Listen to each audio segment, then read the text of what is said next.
All right, our final speaker has been working at the Institute of Building Design in the field of energy efficiency and sustainability since 2013. During her studies at TU Dresden, she traveled abroad or worked abroad at several well-known architecture firms with a focus on design, development, and sustainability. In addition to teaching, building history and design and energy efficiency, she's also primarily involved in the research topics of historic glass structures, existing facades, and renewable energies. Please welcome Franziska Rehde. Thank you very much. Thank you very much, Mr. Chairman, for the introduction words. Actually, I'm very happy that I see some people. I was a bit afraid of that the topic might be so boring because a lot of people just head off to another presentation. So thanks again for having me. And today I would like to introduce you to historical glass and historical glass constructions, their characteristics, and where they're still installed in old houses. In the next 20 minutes, I would like to show you how essential old glass and glass constructions are for the appearance in a building and of a building. And I hope I can inspire you a bit, that from now on you walk through old cities with total different eyes, that you see old buildings with old glass and you think about me, about the presentation, about, well, it's very important to keep them and not to replace them by float.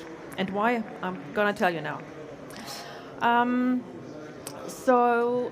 First of all, did you always see perfect glass, or just did you recognize also the historical ones I explained to you on the past slide? You know, the one with stripes, the one with streaks, unevenness, or even little bubbles. Often that makes the building, and it is actually part of the building, and it's very important. So glass surfaces shape the appearance of facades and make an essential contribution to the authenticity of architectural monuments. The glass itself is a testimony of the materiality of its perspective time in former times, so it's very important. Unfortunately today, old glass is being replaced, mostly for reasons of building physics, sometimes also for political reasons, but mostly for physical ones. And they do not meet today's standards, and historical glass is interpreted as a defect rather than a testimony of technical process. So the visual impression of the buildings are lost. You can see some pictures, and when you see the pictures, 4 pictures are shown very old glass with stripes, with bubbles, and everybody of you is just thinking, oh, it looks so good, it looks so old, I'm feeling like an old city, an old heritage. But once you replace it, the totally appearance is just gone. I can show you one example. Here you see the refurbishment of a glass structure example. This is designer Hütter before the refurbishment in 2008. The building is a large production hall for iron casting. It has a transparent south facade made of cast iron profiles and small-sized flat glasses, as you can see here, very small glass sizes. And the picture you see here, the upper picture shows the hall before the refurbishment, and the picture underneath is after. So during the refurbishment, the structure was totally replaced. Now you see the structure made of rolled steel, and you see the difference. I'm pretty sure everyone sees. The characteristic light refracting glass history was replaced to float glass, and float glass has totally other properties, as you know. That means the visual appearance of the facade seems to have been preserved, but it looks fresh and new. But in fact, the authenticity has been totally lost. So when we need to refurbish, it mostly looks like that. You might say, okay, it's not a problem, Frau Rehde. It looks also nice, but it's not an old building anymore. And we're living in a culture that it's very important that we just keep those old buildings, and there are other solutions. So if you want to recognize and evaluate historical glass, you have to know the development of the production methods. In our research project, we are investigating a period time from 1880 to 1970. Why 1970? 1970, the float glass production was invented and was running from this very fast. And at the time, glass was basically produced according to the 4 methods: by casting, pressing, blowing, and at least by drawing. And the path to today's float glass process can be traced by exactly 2 ways. You can see here. So the left race is it's coming up from mirror glass, and it's very important in the mirror glass industry. And on the right-hand side, you see the window pane development. What you see here, the first row is it's manual. That means at the end, both developments combined the properties from manual up to mechanical to the float glass process properties. And you can see in the scheme too that the production changed from manual to mechanical very quickly. And that's because of the industrialization and ends up in today's float glass process. So the whole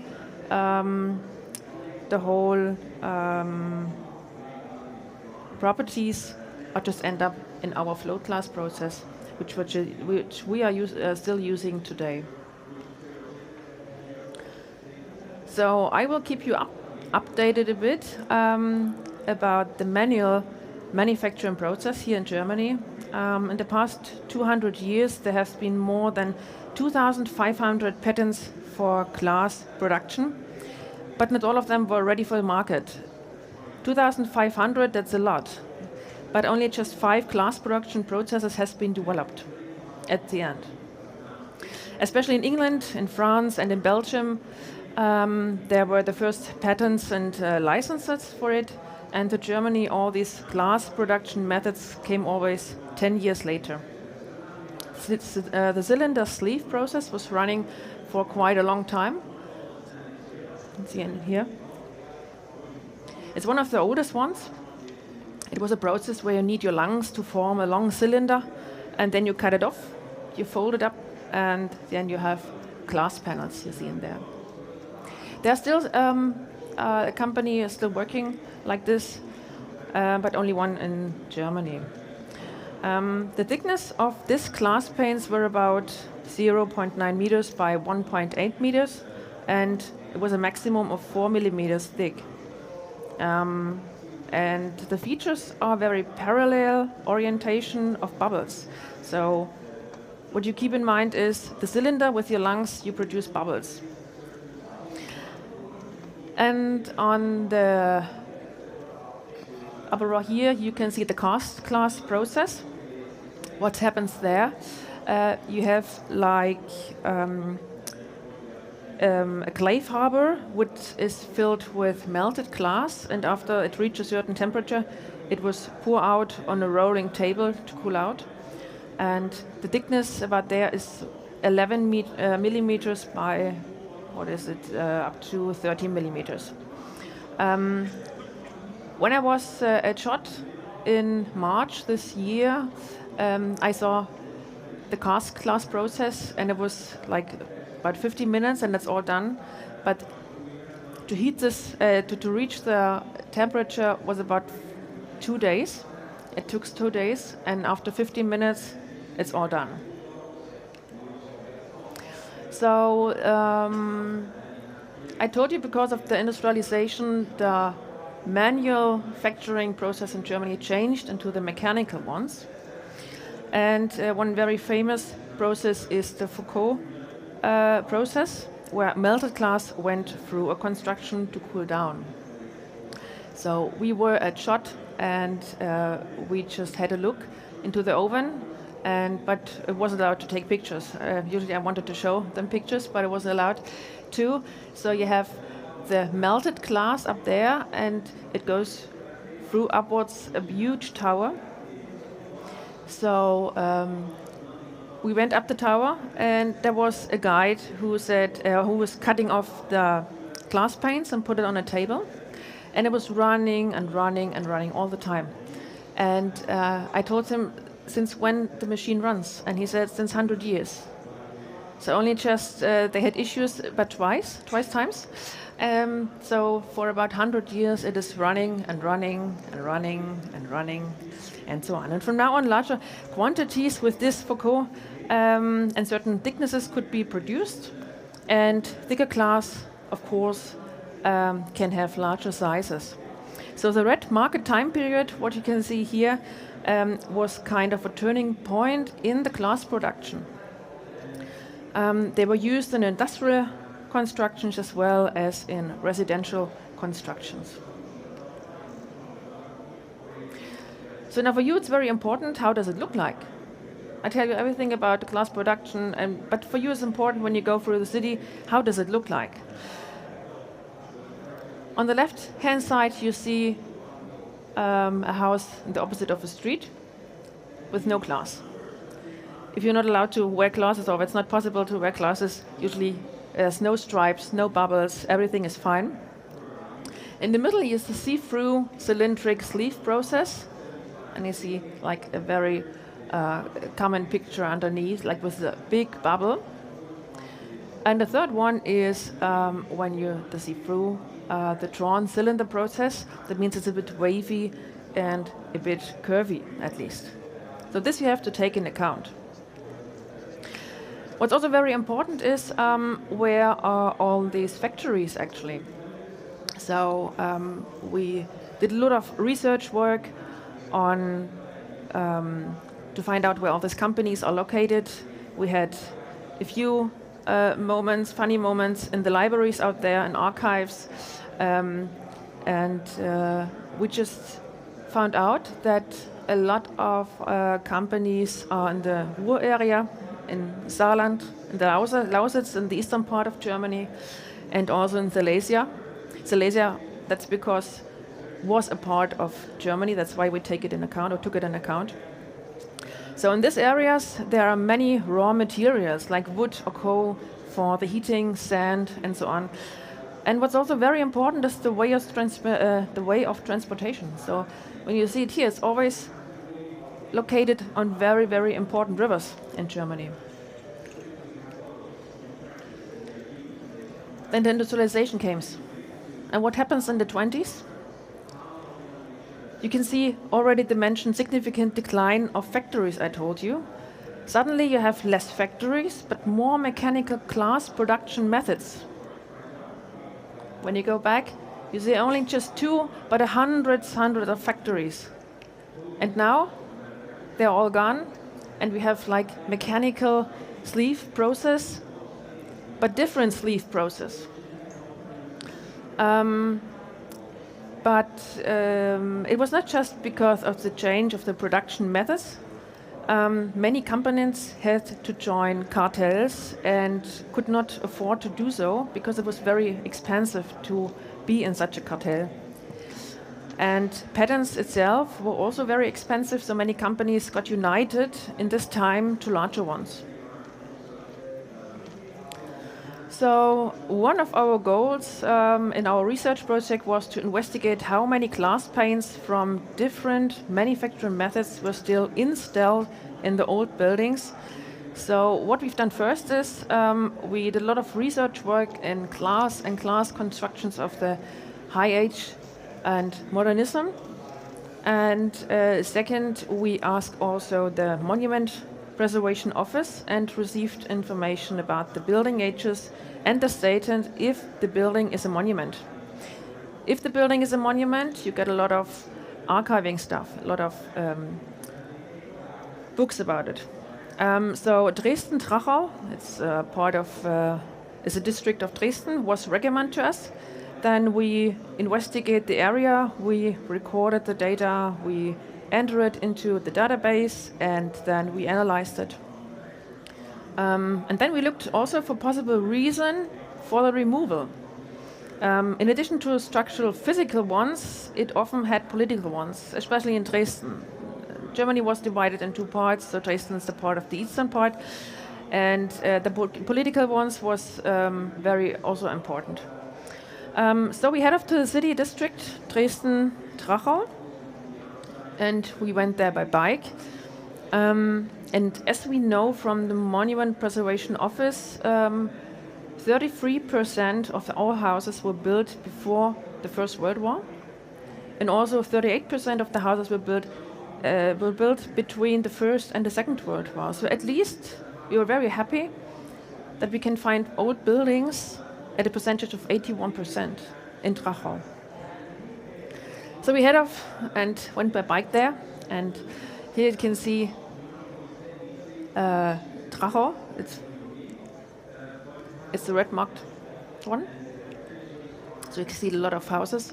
What you see also is it's different colored. It's different colored because every color means a different type of time. And we analyzed all the buildings by age and what construction and class at least we will find. And at least we said, okay, we just focused on this red mark on the left-hand side. It's a bit bigger scaled, because most of the houses of this street are built almost in 1980 up to 1930. So we were very happy, and we distinguished that we can find most windows that are very old and they are still alive. So we recorded a total of 2,178 windows. It sounds a lot, and it was a lot, actually. So what we've done, we just walked around, and we parked our bike, of course, and then we walked around the houses. And sometimes it was not so easy because it wasn't allowed to go in the backyard. But we need to do research on the whole windows of the complete house. So this picture shows a typical house we found, and I want to introduce you, I want to show you. And here you can see what we've done.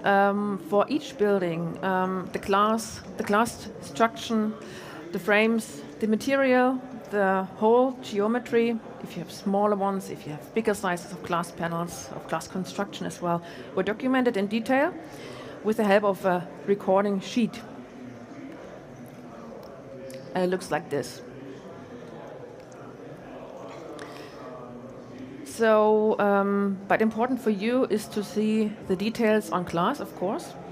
So at least we recorded 2,178 glasses and glass constructions, and 170 were still historical ones. And 83 out of these 117 were original ones. They were built at the time the building was built. So when I say original ones, that means the ones who are really original. And the historical ones, that means that you have classes who were just replaced after maybe 30 years. And out of all buildings, we have found out that 34 windows are glazed with drawn cylinder glass, 79 with cylindric sleeve glass, and 4 windows were made of cast glass. So the result is that you have 8.4% of all recorded windows were historical ones. That includes the historical original and, of course, the original. That's not so much, and we assume that the reasons for replacing are most caused by physical ones. And 8.4%, it's not so much, but when you take into account it's just one city, it's just one street, in one district, in one city, and in one country. It seems a lot, and our future research work is focused on that for the first time. And the second one is we want to do a lot of those shadow work. Let me say shadow work, yeah. So what we want to do is to image the historical glass panes on the wall by using a light source, and the goal is to recognize the individual waves and stripes. Furthermore, we want to find existing buildings in which there is still old historical glass, and therefore a method must be developed to examine these classes in the inventory. So as you can see, there are some interesting things coming up. Please have a look on our homepage if you want. And the very important sentence is that in terms of sustainability and the way to grow from the presentation yesterday, it is a question of whether these old windows can be preserved and whether there are already solutions that can resolve the question of building physics. So you as researchers and glass companies, you are asked to take the existing buildings into consideration and support the future in the sustainable way.